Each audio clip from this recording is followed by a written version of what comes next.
तो ये जो घर दिख रहा है ना सामने, इसी घर में 1950 और 60 दशक की मशहूर अभिनेत्री और सिंगर सुरैया जी रहा करती थी। जो कि सामने आपको खूबसूरत सा महल दिख रहा है, घर, ये जो पूरी की पूरी बिल्डिंग दिख रही है, इसी बिल्डिंग में सुरैया जी अपने पूरे फैमिली के साथ रहा करती थी। सामने ये बिल्डिंग दिख रहा है, इसी बिल्डिंग में सुरैया जी जो कि 1950 और 60 दशक की मशहूर अभिनेत्री मानी जाती थी, जो कि काफी अच्छे फिल्मों में काम कर चुकी थी, और तो इसी घर में अपने पूरे फैमिली के साथ रहा करती थी। जो कि मरीन ड्राइव एक ऐसी जगह जो कि मुंबई की टॉप 10 टूरिस्ट पैलेस में से एक आती है। और यहाँ पर एक जमाना था जब सुरैया जी को देखने के लिए लोगों का तांता लगता था, लंबी लाइन लगती थी, ट्रैफिक लग जाती थी उस टाइम। ये सामने देखिए जो कि स्टेडियम भी, इसके बाजू में आपको वानखेड़े स्टेडियम देखने को मिल जाती है। तो उसके जस्ट बाजू में, वानखेड़े स्टेडियम के बाजू में सुरैया जी का घर देखने को मिल जाता है। जो कि सुरैया जी के घर के सामने यहाँ पर आपको एक चौक भी देखने को मिलेगा।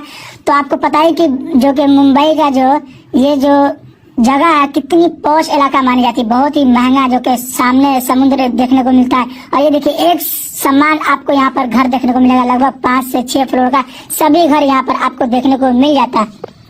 और सुरैया जी अपने जमाने के बहुत ही मशहूर अभिनेत्री मानी जाती थी। बताया जाता है कि इस रोड पे ट्रैफिक लग जाती थी, उनको देखने के लिए लोगों का हुजूम उमड़ता था यहाँ पर सुरैया जी को सिर्फ एक नजर, सुरैया जी का एक झलक पाने के लिए। तो अपने जमाने की बहुत ही फेमस मशहूर अभिनेत्री मानी जाती थी।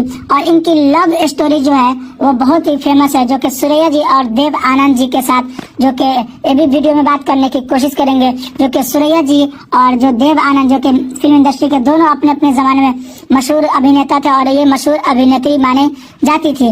तो यहाँ पर देखिए कितना खूबसूरत सा आपको एक लाइन से आपको घर देखने को मिलेगा। जो कि सामने देखिए वानखेड़े स्टेडियम, जो कि लाइट वगैरह आपको सामने दिख रहा होगा, तो इसके पीछे वानखेड़े स्टेडियम है। और ये देखिए सामने आपको समुद्र जो कि देखने को मिलता है। यहाँ पर शाम को अगर आप आते हैं मरीन ड्राइव पे, तो यहाँ पर काफी भीड़ आपको देखने को मिलता है। और बहुत ही फेमस जगह मुंबई की मरीन ड्राइव। अगर सुरैया जी के कुछ बायोग्राफी के ऊपर बात करते हैं तो उनका जन्म हुआ था 15 जून 1929 को लाहौर, पाकिस्तान, जो कि ब्रिटिश शासन में ये पाकिस्तान और हिंदुस्तान एक ही था। और उसके बाद से लाहौर में इनका जन्म हुआ, बाद में ये हिंदुस्तान और पाकिस्तान का बंटवारा हुआ तो ये हिंदुस्तान आ गई और मुंबई शिफ्ट हो गई। और अगर इनकी मृत्यु की बात करते हैं तो इनकी मृत्यु हुई 31 जनवरी 2004 को, जो कि मुंबई में इनकी मृत्यु हुई। और अगर इनके फुल नेम की बात करते हैं तो सुरैया जमाल शेख इनका फुल नेम है। और इनके अगर फादर के नाम की बात करते हैं, इनके पिता का, तो अजीज जमाल शेख। और इनके मदर की नेम की बात करते हैं मुमताज बेगम, इनके मम्मी का नाम था। और अगर इनके जो कब्रिस्तान की बात करते हैं कि किस कब्रिस्तान में इनको दफन किया गया है, तो कब्रिस्तान का नाम है बड़ा कब्रिस्तान, जो कि मरीन लाइंस पे आपको देखने को मिल जाता है। उस कब्रिस्तान के अंदर इनको दफन किया गया मुंबई में।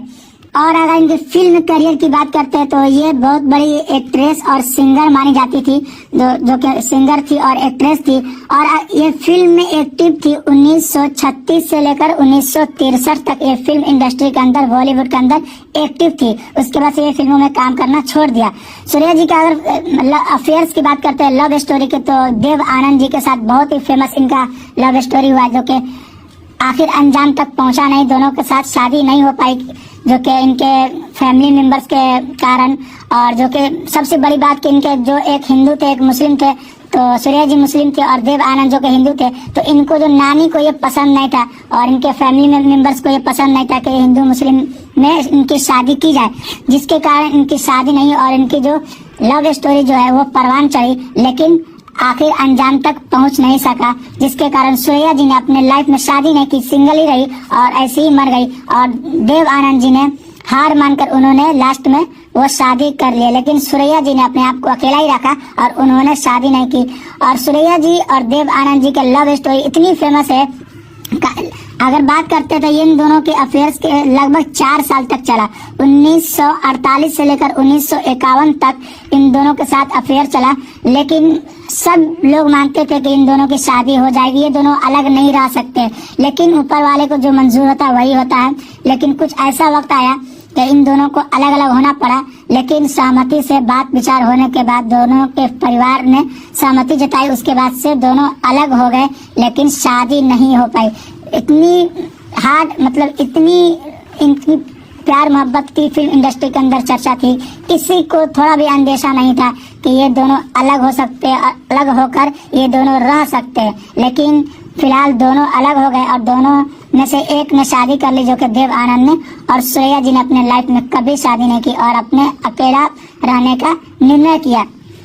और अगर श्रेया जी की फिल्म की बात करते तो इन्होंने अपने लाइफ में 67 फिल्मों में काम किया है और 338 गाने गाए, मतलब सिंगर भी थी और एक्ट्रेस भी थी, तो 338 ये गाने गाए हैं।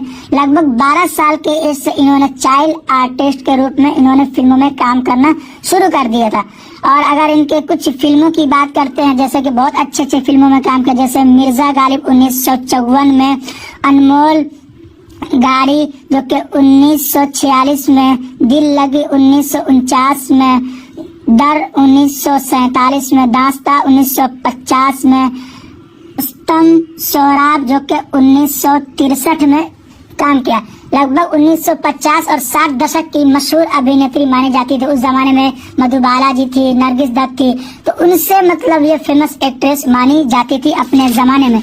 मतलब पैसे के मामले में इनको ज्यादा डायरेक्टर और प्रोड्यूसर पैसे पे करते थे और इनकी फी जो थी बहुत ज्यादा थी और हीरोइन के मुकाबले। और ये बाल कलाकार के रूप में 1936 में अपने फिल्म के अंदर डेब्यू किया मैडम फैशन से, जो कि ये फिल्म आई थी, उसमें चाइल्ड आर्टिस्ट के रूप में काम किया और बतौर लीड रोल के रूप में बड़े पर्दे पर इन्होंने काम किया, जो कि लीड रोल में ताजमहल फिल्म आई थी उसमें इन्होंने काम किया।